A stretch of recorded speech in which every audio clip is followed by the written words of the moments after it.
Hello and welcome back to Chapter 1 Notes. And so, kind of looking at, we'll do problems 1, 1, 1, 2, and 1, 3. So I'll start with 1, 2. Okay? It says, consider the production cost information for Santiago salsa in problem 1-1. The company is currently producing and selling 325,000 jars of salsa a year. The jars sell for $5 each. The company is thinking about lowering the price to $4.60. And then by doing that, the quantity of the manna goes up by 50,000 jars to 375,000 jars. What's the incremental cost of doing this? What's the incremental revenue? And then should they do that? So first thing we have to do, and you can see I've got, sorry, I apologize for the scribbles here. This is the, I've made some notes here. But the ingredient cost is 20,000. Labor cost is 12,000. We have our rent, 5,000. Depreciation, 6. 1,000 other, which is fixed, for a total of 44,000 jars, $45,000 for making 25,000 jars of salsa. So when we want to calculate the incremental cost, what we want to look at are what are the costs that will increase if we make an additional 50,000 jars of salsa. And of course, it's going to be the variable cost. That won't change how much rent we have to pay because we're not told anything about that we'll need a new production facility, or that we need a new piece of equipment that increases our depreciation, or any other fixed cost as well. Those all stay the same. So the cost that will, of course, will increase will be our variable cost. So the first thing that we actually have to do to solve this problem is we have to put our variable cost on a unit basis. So what we can do is we can take the 20 plus the 12, which is 32, and divide that by 25,000 jars of salsa. And what that gives us is $1.28. Okay? And that $1.28, I'm going to just kind of review the solution here. That $1.28 is the cost, the variable cost per unit, the variable cost per jar of salsa.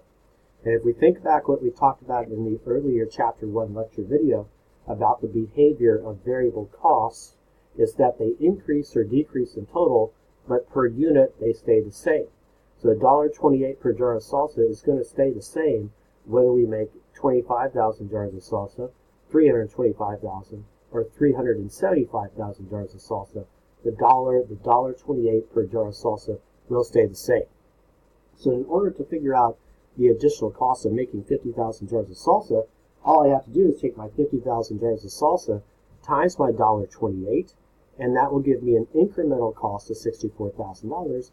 And as what you can see right up here, I don't show my fixed cost at all. They stay the same, so it just doesn't matter. Okay? Part B looks at incremental revenue. So in this case, what we actually have to do is we have to take the sales price times the volume. And the volume with the original revenue is 325 times 5 gives us 1,625,000. That's our original revenue. And then what we're thinking about doing is lowering the price to 460. 460 times 375, the new sales volume, gives us 1,725. You subtract it, we get additional revenue of 100,000. I can't just multiply 50,000 times the sales price because the sales price changed. So I can't do that, okay? Because I'm saying that I'm selling all of them at 460, right? So when we look at the final question is, should the price be lowered since the incremental cost of this action is lessened? And so what we should do this. That's the question, right? Is what should we do? And of course, yes, we should do that. And the reason we should lower the price to 460 because look, we get additional revenue of 100,000. We only have additional costs of 64,000, which gives us an incremental profit of the 100,000 minus the 64 of our $36,000. So we get an incremental revenue, an incremental profit of 100,000 minus the 64 or $36,000. So yes, we should lower the price of the jar of salsa. Okay? I hope that makes sense. So again, if we were to recap, the first thing that we actually have to do is calculate the variable cost per unit. In this case, what I mean by unit, the variable cost per jar of salsa.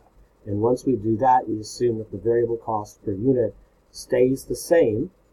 Okay? It doesn't matter that we make 25,000, 325, or 375. We still have the same ingredients cost per jar of salsa. We still have the same labor cost per jar of salsa. So we are assuming away any kind of economies of scale or any kind of diminishing returns for that matter. we're looking at the average cost per jar of salsa. Okay? We're not looking at the marginal cost, and we can talk about economics of marginal cost will increase because of diminishing returns. We're not talking about that. We're talking about the average cost. Okay? So why don't you go ahead and take a second and try problem 1-1 and problem 1-3, which are in your notes. Those correspond to some of the latter pages in your course pack notes, but I'm going to go ahead and just do them now. Okay? So go ahead and pause the video and look at problem 1-1 and 1-3. Okay? All right, well, welcome back. Let's take a look at problem 1-1. So it says right up over here, the 25,000 jars of salsa. Prepare a budget for May. Assume that production will increase from 25,000 to 30,000 jars of salsa. And then what's going to be the new budget? So we look over here for part A. Again, we had to put, for problem 1-2, we already had to do this, but we had to put our jar of salsa on a per unit basis. And this time we want to split it out between ingredients and labor costs. So we could take the 20,000 divided by the 25,000, 20,000 divided by the 25,000, which gives us our cost per jar of salsa, times the 30,000, which is the new jars of salsa, gives us our new ingredients cost. We do the same thing for our labor cost. We take the 12,000 divided by the 25, multiply that times the new 30,000 jars of salsa. Here's our new labor cost. Our rent, depreciation, other stay the same. They don't change because they're fixed. So then here's our new budget. Okay? Part B, it says, does the budget suggest that additional workers are needed? Because the wage rate is $20 an hour, how many additional hours will be needed in May? What would happen if management did not anticipate the need? Okay? So if we have a wage rate of $20, we would need our 720 hours. We take our 14,400, which is our labor cost, divided by 20, gives us the number of hours in May. Okay? In April, only 600 hours were needed because that's our 12,000, divided by our wage per hour gives us 600 hours. So we need 120 hours more. The company could look at hiring some part-time workers, or it could be also for overtime. And of course, if they didn't make some ample plans to do so, they wouldn't be able to increase production. Okay? And that's what I'm saying right over here. Unless they anticipate the need for a part-time worker, they may not be hired on a timely basis. The last part over here, calculate the actual cost for April, and then the budgeted cost per unit. So I'm saying the total budgeted cost. So you look over here, the way we do that for April is take 44,000 divided by 25. And for May, we would take our new total cost of 50,400 divided by 30. And so when we do that, you can see with April, it's $1.76, and with May, it's $1.68, and that fell. Right? You can see the cost per unit fell, and the reason that it fell is because rent, depreciation, and other all stayed the same. So these are fixed costs that are being spread out over more units, so therefore the cost per unit decreases. And that's what we talked about earlier in Chapter 1 notes. That was fixed cost. The cost per unit goes down as we increase production. Finally, let's look at problem 1-3 right over here. We had to redo the budget. Okay, so hopefully you've done this one as well. Okay.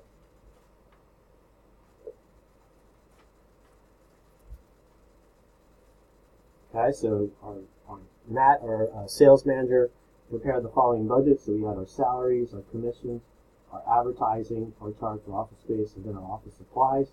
After he submitted the budget, we recommend advertising be increased to $100,000. Further, assume a sales of $11 million, and this would be achieved without adding to the sales force. And then this talks about the square footage. Okay, really, this stuff we don't really need to know in order to solve the problem. Okay, so looking at this problem again, this is just an application of understanding the behavior of fixed and variable costs.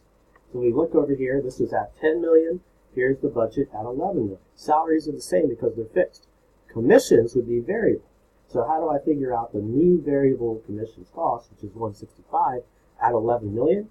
What I did is we took the $150,000 divided by the 10 million. That gives us a commission per sales dollar, and then we multiply that times the new sales volume of $11 million, and that gives us the 165. Advertising then moves up to $100,000 because it said so in the problem. And then the charge for office space is also fixed at $3,000 because it's fixed. Office supplies and forms, that's a variable cost, and you can see right over here, it's $2,000. I take $2,000 divided by my $10 million, and I multiply it by $11 million to give me my new charge for office supplies and forms at $2,200. So then here's our new budget. Okay. Again, this is just application of variable cost and fixed cost behavior. What you need to do is put the variable cost on a per unit basis, multiply it by the new level of activity, and then remember that fixed costs and total stay the same, and then you'll be okay with these types of problems. Okay. All right. So now what I want to do is I want to come back to your notes. Okay. And just give me a second while I get those back over here. Which you can talk about resuming on page 10 of your notes over here, the information age and managerial accounting. Part of understanding managerial accounting is understanding the impact of IT on competition. Okay, we talked about competition in IT, advances in IT. This is nothing new, of course. Advances in IT are redefining competition. We have local companies that face competition from businesses in other states or businesses in other countries. And now it could also be that bigger companies could be threatened by small companies that just have a really good website. So it has changed competition quite a bit. It also influences the value chain. We can track customer buying patterns. I'm sure you've seen this with Amazon before. Tracking your buying patterns and saying, would you like to buy this as well? We could get into influencing inventory by allowing suppliers to automatically restock inventories if we opened up their databases to them. And then also we could use IT to gain efficiencies, and this tends to be one of the more traditional ways, I would argue, of using IT, which is to automate back office functions. You can automate more of accounts payable, you don't need as many people, and so then you save costs through automation. Okay. I'm not going to write these out, but we do have 3 types of different software systems: ERP, Enterprise Resource Planning software packages, such as Oracle Financials, SAP, big enterprise systems that run the accounting functions, the purchasing functions, for example, and other back office functions. We have supply chain management software, okay, and then finally we also have customer relationship management software, such as call center software. Some of these distinctions are being blurred, I think, a little bit because you're having big enterprise systems that are integrating SCM, CRM, and ERP. I think when CRM first started out, probably in the late 90s, early 2000s, with Siebel Systems, for example, and that's a company that I did work for as a consultant. They were doing CRM. It was kind of more of a standalone thing, but what you've seen, again, that Oracle has now offered CRM systems in addition to their traditional back office functions as well. Okay. I think when we talk about ethical considerations with managerial decisions, I think you want to focus. There's one thing that I just want to always think about. After deciding on a course of action, but before taking an action, would I be okay telling my mom and dad that I did that? If not, then maybe that's that bad gut feeling saying that you shouldn't do it. Okay. We do have some quick additional problems right over here. The terms direct cost and indirect cost are commonly used in accounting, of course, and so particular cost could be direct in a manufacturing department, but an indirect cost of a product produced in the manufacturing. Classifying a cost as either direct or indirect then depends upon what the cost object to which the cost is being related. So again, that's what we talked about with reference to the utilities on the apartment. If you're talking about the apartment, it's a direct cost, but if you're talking about the roommates in the apartment, it would be considered a indirect cost. We talked about the difference between variable and fixed costs is that variable costs fluctuate per unit. No, they stay the same. Variable costs per unit are fixed, and fixed costs per unit are variable. Well, that is true. Okay, and that's because remember that when we have fixed costs, they're fixed in total, but per unit they will decrease because they're spread out over more units. Okay, well, thank you. That concludes Chapter 1 lecture video. Be sure to do the Chapter 1 homework. Thank you so much.